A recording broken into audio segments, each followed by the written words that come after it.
पंखुड़ी का ससुराल बहुत खानदानी है। उसके ससुराल में रीति रिवाज और कायदे कानून बहुत सख्त हैं।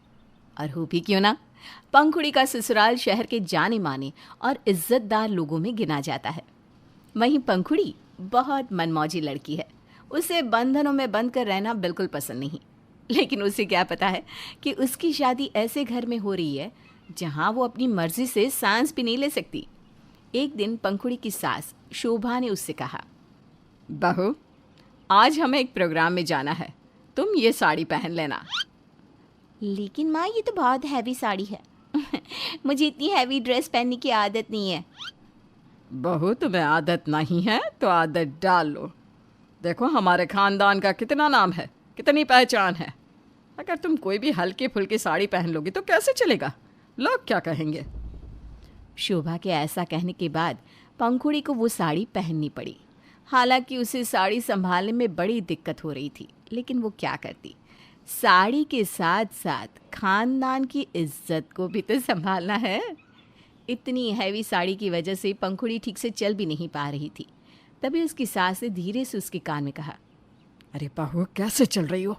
ढंग से चलो, सब देख रहे हैं। माँ जी, इतनी हैवी साड़ी है, अब मुझसे चला भी नहीं जा रहा। अरे थोड़ी देर की ही बात है, ढंग से चलो और होठों पर स्माइल रखो। पंखुड़ी ने अपनी सास की सारी बातें मानी। ऐसे ही एक दिन उसने अपनी सास से कहा, माँ जी, चलिए ना कहीं घूमने चलते हैं, या फिर कहीं शॉपिंग के लिए। नहीं बहू, आज घर पर कुछ गेस्ट आ रहे हैं और वो लोग बहुत खास हैं, इसलिए हमें उनके स्वागत की पूरी तैयारी करनी है और मेहमान नवाजी में कोई भी कमी नहीं छोड़नी। अच्छा, तुम किचन में जाकर देखो क्या बनवाना है। सभी नौकरों से बोल दो कि खाना अच्छा बनना चाहिए। जी माँ जी, मैं देखती हूँ किचन में जाकर। पंखुड़ी किचन में नौकरों से खाना बनवा रही होती है कि तभी वहाँ पर शोभा आकर कहती है, बहू, ये क्या सिंपल खाना बनवा रही हो? अरे हमारे ख़ानदान में मेहमानों के लिए इतना सिंपल खाना नहीं बनता। तुम चाइनीज़, इटालियन फूड भी बनवाओ और हाँ, बिरयानी ज़रूर बनवाना। शोभा पंखुड़ी को ऑर्डर देकर चली जाती है। पंखुड़ी सभी चीज़ों की तैयारी करके अपने कमरे में जाती है। तभी उसका पति राजन उससे कहता है, पंखुड़ी, तुम जल्दी तैयार हो जाओ, मेहमान आने वाले हैं। हाँ हाँ, बस हो रही हूँ। पंखुड़ी अलमारी में से एक सूट सलवार निकालती है। तब राजन कहता है, ये क्या निकाला है तुमने? ये सस्ता सा सूट सलवार पहनोगी? तुम्हें हमारे ख़ानदान की इज्जत का ख्याल है भी या नहीं? मैंने कितनी सारी अच्छी अच्छी ड्रेसेस बनवाई हैं तुम्हारे लिए, उनमें से कुछ पहन लो। राजन, मैं अपनी मर्जी से कपड़े क्यों नहीं पहन सकती? मुझे यही पहनना है। नहीं, तुम इतने सिंपल कपड़े नहीं पहनोगी। मैं तुम्हें एक ड्रेस निकाल कर देता हूँ, तुम वही पहनो। राजन पंखुड़ी को जो कपड़े निकाल कर देता है, पंखुड़ी को ना चाहते हुए भी वही कपड़े पहनने पड़ते हैं। थोड़ी देर बाद मेहमान आ जाते हैं तो सभी बैठकर खाना खा रहे थे। पंखुड़ी हाथ से खाना खा रही थी, तभी राजन उसे टोकता है, ये क्या कर रही हो? खाना खा रही हो? क्यों, क्या हुआ? वो तो मुझे भी दिख रहा है कि खाना खा रही हो, लेकिन हाथ से क्यों खा रही हो? तुम्हें हमारे खानदान की इज्जत का कुछ ख्याल है कि नहीं? राजन, इसमें खानदान की इज्जत कहाँ से बीच में आ गई? अब मैं अपनी मर्जी से खाना भी नहीं खा सकती। तुम अपनी मर्जी से कुछ भी खा सकती हो, लेकिन हाथ से नहीं। स्पून, फॉर्क, नाइफ है ना, उससे खाओ। हाथ से खाने से कितना गंदा लग रहा है। पंखुड़ी को अपने पति की बात अच्छी नहीं लगी और वो बिना खाना खाए वहाँ से चली गई। मेहमानों के जाने के बाद पंखुड़ी के ससुर रघुवीर ने घर में हंगामा मचा दिया। राजन, तेरी बीवी को खानदान की इज्जत का कुछ ख्याल है कि नहीं? इस तरह से मेहमानों के सामने से उठकर जाना कहाँ की तमीज है? ये सुनकर पंखुड़ी तेज आवाज में बोल पड़ी, पिताजी, मैं अपनी मर्जी से अपने तरीके से खाना नहीं खा सकती क्या? बहू, नीचे आवाज में बात कर। हमारे खानदान की मर्यादा का ख्याल कर। हमारे खानदान में कोई भी ऊंची आवाज में बात नहीं करता। पिताजी, मैं परेशान हो गई हूँ आपके खानदान की इज्जत संभालते संभालते हैं। मैं अपनी मर्जी से ना खा सकती हूँ, ना कपड़े पहन सकती हूँ। मैं इस तरह से घुट घुट कर नहीं जी सकती। बहू, शर्म कर ले। अगर लोगों को पता चल गया कि तुम अपने ससुर से इतनी ऊंची आवाज में बात करती हो तो क्या इज्जत रह जाएगी हमारे खानदान की? माँ जी, आपके खानदान की इज्जत बचाने के लिए मेरे पास एक तरीका है। मैं आपके किसी भी मेहमान से ना मिलूँ तो ये घर छोड़कर चली जाऊं तो? राजन पंखुड़ी को कमरे में ले जाता है। उस दिन घर में बहुत लड़ाई हुई और सभी ने पंखुड़ी को बहुत उल्टा सीधा सुनाया। उस दिन पंखुड़ी ने ठान लिया कि वो अब सबको सबक सिखा कर रहेगी। अब मैं इन सबको बताऊंगी कि खानदान की इज्जत होती क्या है। मैंने भी खानदान की इज्जत के नाम से इन लोगों से पकोड़े ना तलवाए ना, तो मेरा नाम भी पंखुड़ी नहीं। अब एक दिन राजन सो रहा था, तभी पंखुड़ी उसे उठाने लगी। राजन उठो जल्दी, सुबह के 8 बज गए हैं। अरे सोने दो ना यार थोड़ी देर और, रात को देर से सोया था। राजन उठ जाओ। लोगों को अगर ये पता चल गया कि घर का इकलौता बेटा सुबह देर तक सोता है तो हमारे खानदान की क्या इज्जत रह जाएगी। अरे इसमें खानदान की इज्जत कहाँ से आ गई बीच में?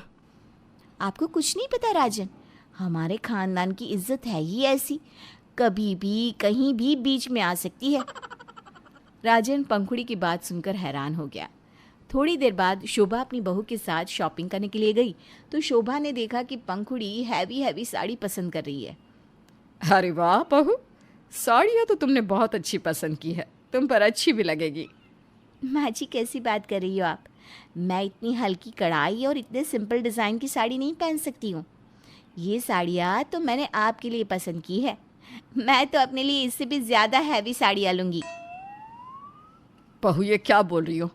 इस उम्र में मैं ऐसी साड़ियाँ पहनूंगी तो क्या अच्छा लगेगा? तुम मेरे लिए हल्के रंग की और हल्की कढ़ाई की साड़ियाँ ले लो। माँ जी आप भूल गई आप किस खानदान से ताल्लुक़ रखती हो? हल्के रंग की हल्की कढ़ाई की साड़ियाँ पहनोगी तो लोग क्या कहेंगे? हमारे खानदान की इज्जत का क्या होगा?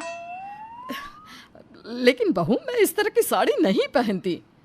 माँ जी पहनती तो मैं भी नहीं हूँ, लेकिन खानदान के नाम पर हमें सब कुछ करना पड़ता है ना, तो बस वैसे ही अब से आप भी ऐसी साड़ी पहनोगी। पंखुड़ी ने अपनी सास को बहुत सारी चटकीले रंग की साड़ी दिलवा दी। एक दिन किसी पार्टी में रघुवीर अपने परिवार के साथ बैठकर खाना खा रहा था, तभी उसे डकार आ जाती है। ये क्या कर रहे हो पिताजी? क्यों बहू, डकार ही तो आई है। पिताजी किसी के सामने ऐसे डकार नहीं लेते। अरे बहू अब इस पर किसी का बस तो है नहीं, आ गई तो आ गई, मैं रोक तो नहीं सकता ना इसे। रोकना तो पड़ेगा पिताजी। आप ही सोचो हमारे खानदान की कितनी इज्जत है और यहाँ कितने लोग आए हैं। अगर किसी ने आपको ऐसे करते हुए देख लिया तो क्या सोचेंगे सब? आप कम से कम अपने मुंह पर हाथ तो रख लो। इस तरह पंखुड़ी हर बात पर अपने ससुराल वालों को खानदान की इज्जत की दुहाई देने बैठ जाती। घर में सभी पंखुड़ी की आदत से परेशान हो गए। उन्हें लगा कि शायद पंखुड़ी ने उसकी बात को कुछ ज़्यादा ही संजीदगी से ले लिया है। एक दिन घर के सभी लोग सो रहे थे, तभी रघुवीर के ज़ोर ज़ोर से चिल्लाने की आवाज़ सुनाई दी। मैंने तुझ पर भरोसा किया और तूने मेरे साथ इतना बड़ा धोखा किया। मैं अभी पुलिस को बुला रहा हूँ। सभी आवाज़ की तरफ दौड़े तो देखा रघुवीर अपने ऑफिस में काम करने वाले एक कर्मचारी को बहुत सुना रहा था।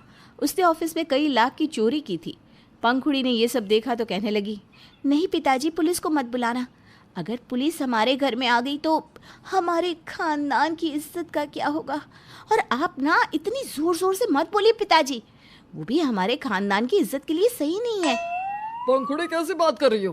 तेल लेने गई खानदान की इज्जत? हमारे घर में ये सब हुआ है, अब भी तुम्हें खानदान की इज्जत की पड़ी है?